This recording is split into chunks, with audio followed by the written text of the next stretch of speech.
Hello, this is the Ramblings of an Undisciplined Mind podcast for Friday, September 16th, 2016. As of this recording, Sierra is still missing.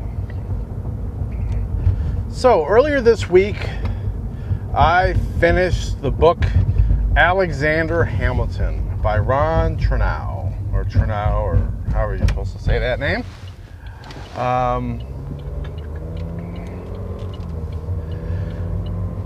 And it really deserves the term the Hamiltome, even though I know that's what they call that book about the play, musical. But this book is like 3.5 inches thick, and it's a long book. And I was reading it as fast as I could because I got it from the library. And I get to the point where I'm going to be overdue if I hold on to it much longer. And of course, there was a waiting list as long as your arm. And I thought about, and I was only probably a little bit over halfway done. And I looked at the cost of the ebook, and it was $13, $12.99. And I hemmed and hawed. And finally, I went ahead and bought the thing, so that I could return the book to the library, so that whoever the next poor slob is on the waiting list isn't waiting for me. I'm not racking up late fees at the library. So it was going to cost me money either way. And I thought, I'll just read it on the ebook, and then I don't have to feel rushed. I can take my time to finish it up.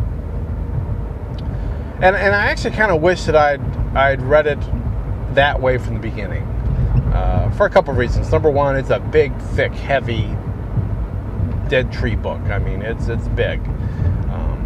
Number two, Ron likes to use a lot of interesting vocabulary, not always words. I mean, it's not like every other word, but he will throw, if there is a concept for which there is a single word that maybe is not very prevalent in normal English usage, but he knows it and it expresses a concept, he will use that word. And so I found it very handy in the latter half of the book to be able to use the dictionary feature of the Kindle app to be able to see what these words meant. And when I was reading it from the paper book, I would usually just kind of dope it out from context clues.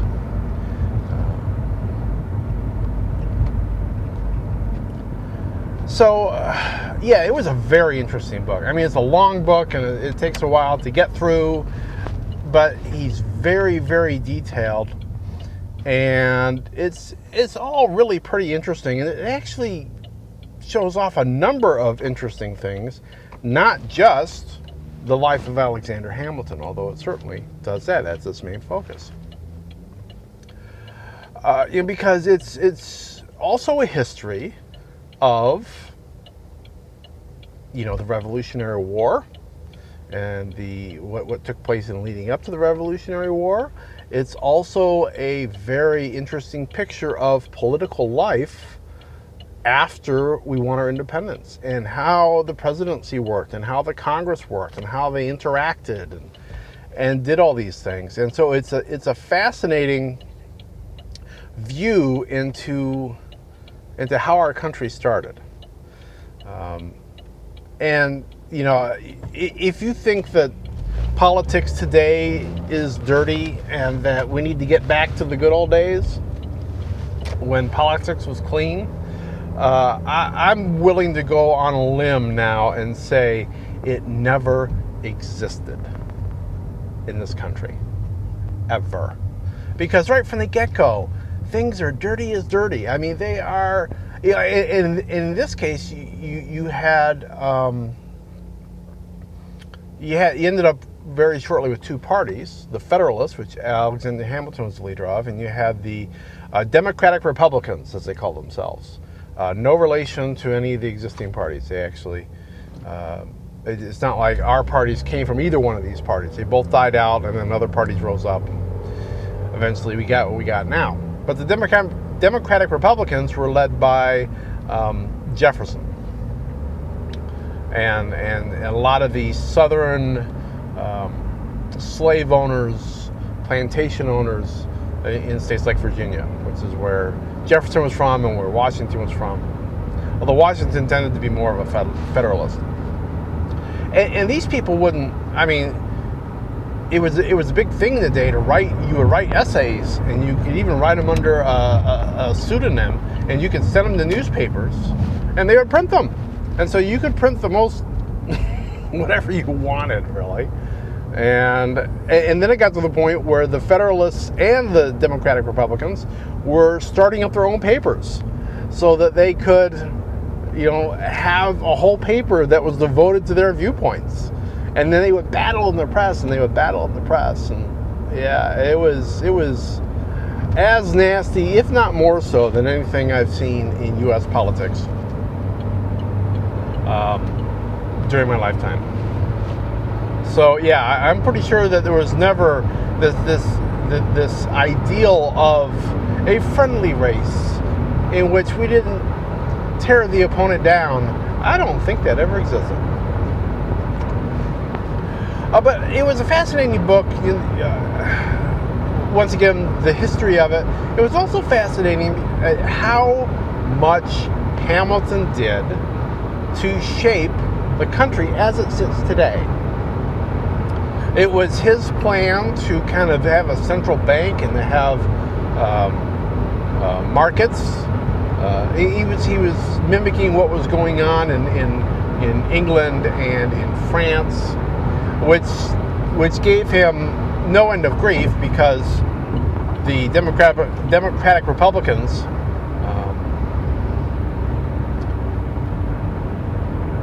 used that as a way to say, oh, he's a monarch lover, he's a aristocrat, he's in with the aristocrats, which is, it's kind of a funny charge, considering that this guy, he was born in the West Indies, in the British West Indies, and of a mother who may or may not have been a prostitute.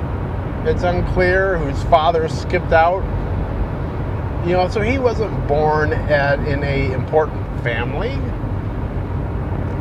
He was an immigrant to the U.S., obviously, which is funny. There's a lot of the people like Jefferson, which had been there for 2 or 3 generations or more, however many it had been since they settled. And, they looked down on the immigrants, even though everybody there was immigrants, with the exception of any of the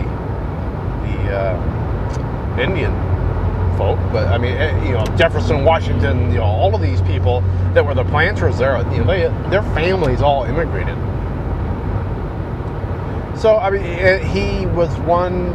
He was under Washington. He was the head of the Department of Treasury, and he was in charge of tariffs.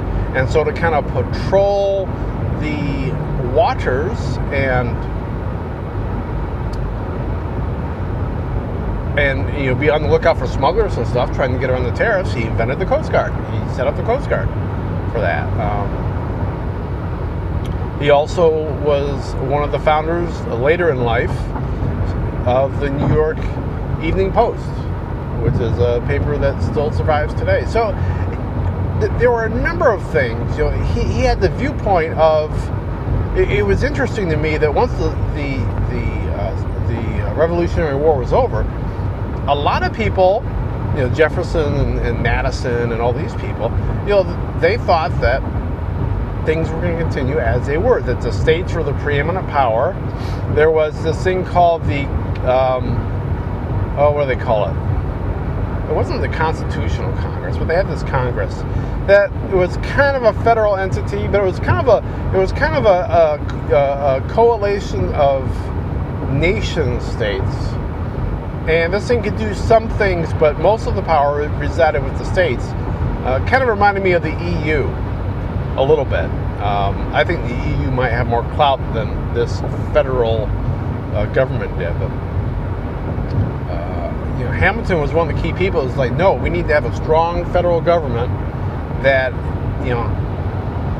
certain things reside with the federal government, which would be like, dealing with foreign powers and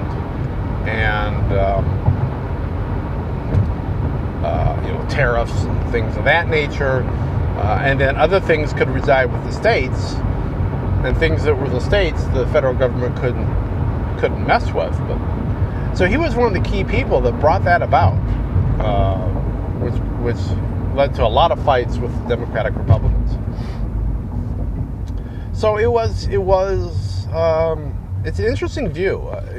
If you look at America today, there are a number of things, and I know I'm forgetting 2 or 3 at least, that Supreme Court is another one of them. But there are a number of things that are part of the fabric of the country today that came from Hamilton's vision for the country, and that was interesting. The other thing that was interesting, just from an